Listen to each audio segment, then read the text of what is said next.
आइए हम संतोष नाम के एक छोटे बच्चे से मिले, ठीक है? संतोष 10 साल का है और कर्नाटक के मैसूर के पास नंजनगुड के निकट एक छोटे से गांव में अकेला रहता है। उसका घर बस एक छोटी सी झोपड़ी है जिसमें बांस की छत और पुराना चटाई है। पानी और बिजली अक्सर नहीं होती। संतोष के कपड़े हमेशा फटे हुए और गंदे रहते हैं। स्कूल में दोस्त उसका मजाक उड़ाते हैं, तेरी शर्ट ऐसी क्यों है कहकर हंसते हैं। उसके टीचर लक्ष्मी मैडम संतोष की हालत देखकर गुस्सा हुई। कल अपनी मां को लेकर आना वरना स्कूल से निकाल दूंगी, उन्होंने जोर से कहा। संतोष चुप रहा, सिर झुकाए। उसका दिल टूट गया क्योंकि उसकी मां सुधा मर चुकी थी। एक दिन जब टीचर फिर गुस्सा हुई तो संतोष रोते हुए भागा और गांव के कब्रिस्तान में पहुंचा। मां की कब्र के सामने खड़ा होकर वो रोया, मां मैं अकेले नहीं कर पा रहा, उठ जाओ। आइए संतोष की मां सुधा के बारे में जाने, ठीक है? सुधा ने 17 साल की उम्र में एक हादसे में अपने माता पिता खो दिए। रिश्तेदारों के बिना वह मैसूर शहर चली गई नई जिंदगी की तलाश में। लेकिन एक गरीब लड़की के लिए शहर की जिंदगी क्रूर थी। छोटे मोटे काम किए, अक्सर चामुंडी हिल्स के पास पार्क या बस स्टैंड पर सोई। भूख सहते हुए कई बार खाना नहीं मिला। एक दिन मैसूर की एक अमीर महिला पार्वती देवी ने उसे देखा। सुधा की दयनीय हालत देखकर पार्वती को तरस आया। तुझे मेरे घर में काम दे सकती हूं, एक कमरा भी दूंगी, पार्वती ने कहा। सुधा को यह सपने जैसा लगा। उसने पार्वती के घर काम शुरू किया। घर साफ करना, कर्नाटक स्टाइल में डोसा और रागी मुद्दे बनाना। पार्वती और उनके पति ने सुधा को परिवार की तरह माना। 2 साल बाद पार्वती ने सुधा पर बहुत भरोसा किया।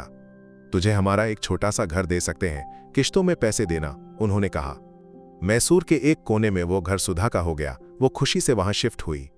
काम जारी रखा। पार्वती के घर से खाना और कपड़े धोने की सुविधा मिली। घर की किश्तों में 80% तनख्वाह चली जाती, फिर भी सुधा खुश थी क्योंकि उसका अपना घर था। लेकिन जिंदगी हमेशा अच्छी नहीं रहती, है ना? 2 साल बाद पार्वती का बेटा विजय विदेश से पढ़ाई पूरी कर लौटा। विजय एक अमीर परिवार का घमंडी नौजवान था। सुधा की खूबसूरती ने उसे आकर्षित किया। उसकी मासूमियत का फायदा उठाकर विजय ने प्यार का नाटक किया। मैं तुझसे शादी करूंगा कहकर सुधा को धोखा दिया। सुधा ने उसकी बातों पर भरोसा कर लिया और प्यार में पड़ गई। 3 महीने में सुधा गर्भवती हो गई, लेकिन तब तक विजय की सगाई किसी और लड़की से हो चुकी थी।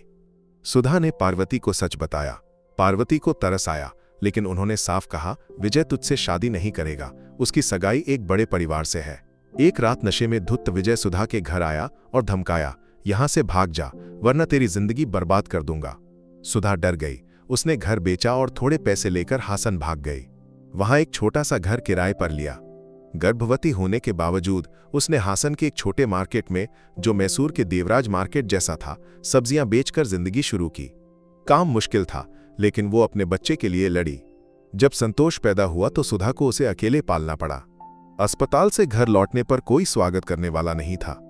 फिर भी संतोष को देखकर उसे अपार खुशी हुई। मैं तुझे अच्छी जिंदगी दूंगी, उसने खुद से वादा किया।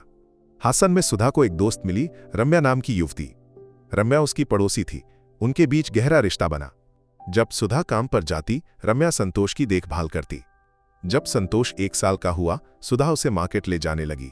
रम्या भी वहां काम करती थी और दोनों मिलकर संतोष का ख्याल रखते थे। रम्या के बॉयफ्रेंड राजेश एक बैंक कर्मचारी थे। अपने बच्चे के भविष्य के लिए बैंक खाता खोल, उन्होंने सुधा को सलाह दी। सुधा ने यह सलाह मानी और हर महीने थोड़ा पैसा राजेश को दिया, जो बैंक में जमा करता। यह संतोष के भविष्य के लिए है, सुधा को तसल्ली थी। जब संतोष 6 साल का हुआ, सुधा ने उसे हासन के एक अच्छे स्कूल में दाखिल कराया। फीस ज्यादा थी, लेकिन उसने संतोष से कहा, तेरी पढ़ाई मेरा सबसे बड़ा सपना है। सुधा का सब्जी का कारोबार बढ़ा। हासन में कई जगह उसकी दुकानें थीं। राजेश ने उसके बिजनेस के खाते संभालना शुरू किया। तेरा बिजनेस मैं बड़ा कर दूंगा, उसने वादा किया। लेकिन स्कूल में बच्चे संतोष का मजाक उड़ाते, तेरी मां सब्जी वाली है ना। संतोष अकेला पड़ गया, दुखी रहता। फिर भी उसकी टीचर लक्ष्मी ने सुधा की कहानी जानकर संतोष की मदद की। स्कूल फीस में छूट दिलाई और कहा, तू होशियार है, तेरी मां की मेहनत बेकार नहीं जाएगी। सब कुछ ठीक चल रहा था कि अचानक सुधा बीमार पड़ गई, तेज सिरदर्द और थकान। 6 महीने में वो उठ भी नहीं पाई। रम्या ने सुधा और संतोष की देखभाल की। बिजनेस और संतोष की स्कूल यात्रा रम्या ने संभाली। राजेश ने कहा, तेरी हालत में बिजनेस में देख लूंगा, और सुधा से पावर ऑफ अटॉर्नी पर दस्तखत करवाए। लेकिन एक दिन सुधा मर गई। डॉक्टरों को बीमारी का कारण नहीं पता चला। रम्या ने संतोष से कहा, तेरी मां एक शांत जगह पर आराम करने गई है, अगले दिन सुधा का अंतिम संस्कार हुआ। संतोष रोता रहा। एक हफ्ते बाद संतोष सुबह उठा तो रम्या गायब थी, घर का सारा सामान भी। मेज पर एक नोट था, संतोष, मैं 1 महीने के लिए जा रही हूं, किसी को मत बताना वरना तुझे अनाथालय ले जाएंगे।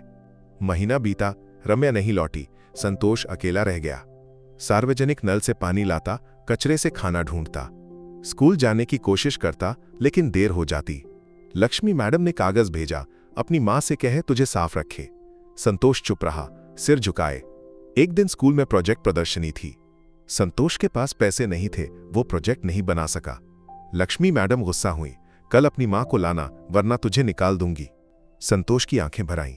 वो भागा, कब्रिस्तान पहुंचा, मां की कब्र के सामने रोया, मां तूने मुझे अकेला क्यों छोड़ा?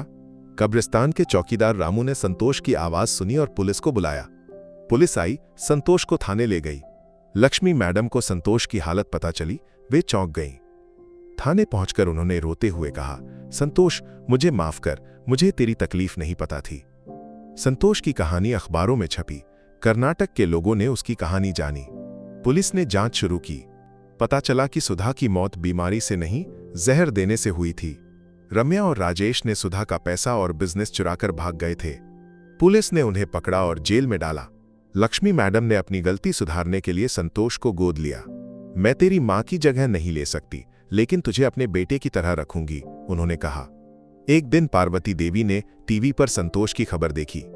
इसका चेहरा मेरे विजय जैसा है, वे चौंकी। संतोष से मिलने पर उन्हें यकीन हो गया कि ये उनका पोता है। पार्वती ने संतोष का भविष्य सुरक्षित करने के लिए उसकी पढ़ाई और दूसरी जरूरतें संभाली। विजय, संतोष का पिता, ने उसे स्वीकार नहीं किया। मेरा उससे कोई रिश्ता नहीं, उसने कहा। संतोष को दुख हुआ, लेकिन लक्ष्मी और पार्वती का प्यार उसे सहारा देता रहा। पार्वती विजय के रवैये से निराश थीं। संतोष, तू अपने पिता जैसा मत बनना, अच्छा इंसान बनना, उन्होंने कहा। अब संतोष की नई जिंदगी है।